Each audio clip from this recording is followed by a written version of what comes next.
حضرت مالک بن دینار فرماتے میں نے 60 حج کیے. ایک حج کے موقع پر میں نے بڑا رش دیکھا، لاکھوں کا اجتماع ہوا. میری باتوں کی سمجھ تو آ رہی ہے نا آپ دوستوں؟ جو نہیں بول رہے انہیں بھی آ رہی ہے نا؟ اللہ جزا دے. کہتے ہیں لاکھوں کا مجمع تھا تو میرے دل میں خیال آیا. میں نے کہا اے اللہ، اتنے لوگ آئے ہیں، ان کا حج قبول بھی ہوا ہے کہ نہیں؟ فرماتے ہیں میں سوچ رہا تھا تو رات کو نا خواب میں نے کسی کہنے والے کو کہتے ہوئے سنا کہ سب کا قبول ہو گیا ہے. بلخ کا رہنے والا محمد بن ہارون بلخی ہے، اس کا حج قبول نہیں. فرماتے ہیں شہروں کے علیحدہ علیحدہ خیمے لگتے تھے. اب بھی آپ حج کرنے جائیں تو پاکستانیوں کی رہائشیں علیحدہ ہوتی ہیں، انڈین کی علیحدہ، بنگلہ دیش کے علیحدہ، مصری، یمنی، سب لوگ علیحدہ علیحدہ رہائشیں ہوتی ہیں، جھنڈے لگے ہوتے ہیں ملکوں کے. کہتے ہیں میں نے سویرے اٹھ کے ڈھونڈنا شروع کر دیا. ڈھونڈتا ہوں وہ بندہ ملے. کہتے ہیں جہاں بلخ شہر کے لوگ رہتے تھے وہاں چلا گیا تو میں نے لوگوں سے پوچھا تم میں محمد بن ہارون بلخی کون ہے؟ لوگ کہنے لگے وہ تو بڑا نیک آدمی ہے، پرہیزگار ہے، بڑے بولے بالے، بڑے اللہ والے، ریاض آپ کو بس ہم ہی جانتے ہیں، وہ تو بڑا نیک ہے، پرہیزگار آدمی. میں نے کہا اچھا کہاں ہے؟ انہوں نے کہا پہاڑ کے پیچھے اس نے خیمہ لگایا ہوا ہے، ساری رات عبادت کرتا ہے، سارا دن روزہ رکھتا ہے، قائم اللیل ہے، صائم الدہر ہے. کیا بات؟ فرماتے ہیں میں ان لوگوں کی بات سن کے حیران ہو گیا کہ مجھے کیا بتایا گیا، یہ کیا کہہ رہے ہیں. فرماتے ہیں میں پہاڑ کے پیچھے گیا. حضرت مالک بن دینار علیہ رحمہ فرماتے ہیں جب میں وہاں پہنچا تو میں نے اس شخص کو مصلی پہ بیٹھے دیکھا. کثرت عبادت کے آثار اس کے وجود پر نظر آ رہے تھے. سیدھا بازو اس کا کٹا ہوا تھا. فرماتے 2 رکعتیں مکمل کر کے نا میں نے اسے السلام علیکم کہا تو مجھے کہنے لگا وعلیکم السلام، آپ مالک بن دینار ہیں؟ میں نے کہا بڑی اس کی فراست ہے. فرماتے پھر اس نے ٹھنڈی سانس لی، کہنے لگا آپ کو خواب آئی ہوگی کہ میرا حج قبول نہیں ہوا. فرماتے ہیں مجھ پر اور بجلی گری کہ کیا کہہ رہا. فرماتے میں نے کہا یار لوگ بھی تیری تعریف کر رہے ہیں اور تیری بصیرت بھی بڑی ہے، تو یہ ماجرا کیا ہے؟ کہنے لگا آپ نہ پوچھیں. یہ کہہ کے اس نے رونا شروع کیا، دیر تک روتا رہا. میں نے کہا نہیں یار تو بتا. کہنے لگا نہیں آپ نہ پوچھیں، آپ ناراض ہوں گے. میں نے کہا میں نہیں ہوتا، تو بولنا. کہنے لگا حضور 24 سال ہو گئے مجھے حج کرتے ہوئے، 24 سال، 24واں حج ہے میرا، اور ہر سال کوئی اللہ کا ولی آ کے بتاتا ہے کہ جا چلا جا تیرا کوئی نہیں قبول ہوا. بے پروائی ویک سجن دی جتھے کسے دی پیش نہ جاوے، انہیں تاجاں والے در در رولے تے منگتیاں تخت بٹھاوے. آزم کسے نو کارا ملدا ہی کوئی کعبے و خالی آوے. کہتے ہیں اس نے مجھے کہا حضور 24واں حج ہے، ہر سال کوئی بتاتا ہے. میں نے کہا تیری غلطی. کہنے لگا میں اپنی ماں کا نافرمان.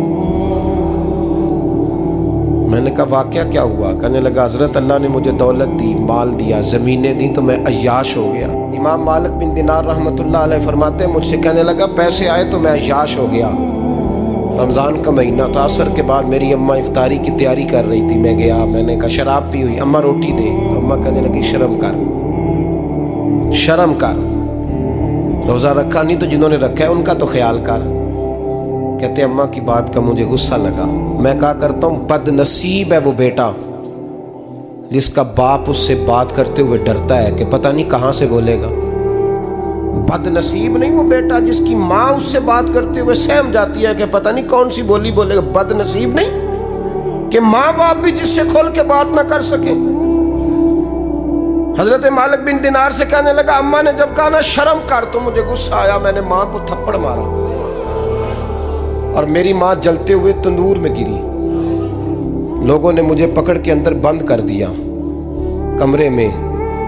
ساری رات میں شور سنتا رہا پر نشے میں دھوت رہا. سویرے آنکھ کھلی تو میری بیوی بیگ باندھ رہی تھی. میں نے کہا کہاں جا رہی ہو؟ کہنے لگی جو ماں کا نہیں بنا میرا کیسے بنے گا. میں نے کہا میری اماں کا وہ تو لوگوں نے رات کو ہی دفن کر دی جنازہ پڑھ کے. تڑپ کے کہنے لگا مجھے کیوں نہیں بتایا؟ تو کہتے ہیں لوگ کہنے لگے تیری مرتی ہوئی ماں کہہ گئی تھی اسے میرا منہ نہ دیکھنے دینا. میرے جنازے کے قریب نہ آئے۔ حضرت مالک بن دینار فرماتے ہیں جب اس نے یہ بات سنائی تو میں نے بھی اس کے منہ پہ تھپڑ مارا۔ میں نے کہا تو اسی قابل ہے۔ کہتے ہیں وہ رونے لگا، حضور دعا کرے اللہ مجھ سے راضی ہو جائے۔ کہنے لگا جب ماں کی انتقال کی خبر ملی تو میں نے کلاڑی لے کے وہ ہاتھ کاٹ دیا جس سے ماں کو مارا تھا۔ میں نے ساری جائیدادیں خیرات کر دیں۔ 24 سال ہو گئے، 24 سال ساری رات نماز پڑھتا ہوں، روزہ رکھتا ہوں، حج کرتا ہوں، پر ہر سال کوئی آ کے کہتا ہے جا دوڑ جا تیرا کوئی نہیں قبول ہوا۔ حضور دعا کرے مالک راضی ہو جائے۔ فرماتے میں تھپڑ مار کے آ گیا، میں نے کہا تجھ سے راضی ہو جائے اتنے ظالم سے؟ امام مالک فرماتے ہیں رات کو آ کے سویا تو مجھے خواب میں رسول پاک کا دیدار ہوا۔ تو نبی پاک علیہ السلام نے فرمایا مالک تو اسے مایوس کیوں کر آیا ہے؟ اللہ تو بڑا مہربان ہے۔ کہا حضور ماں کے نافرمان کو معافی کیسے ملے گی؟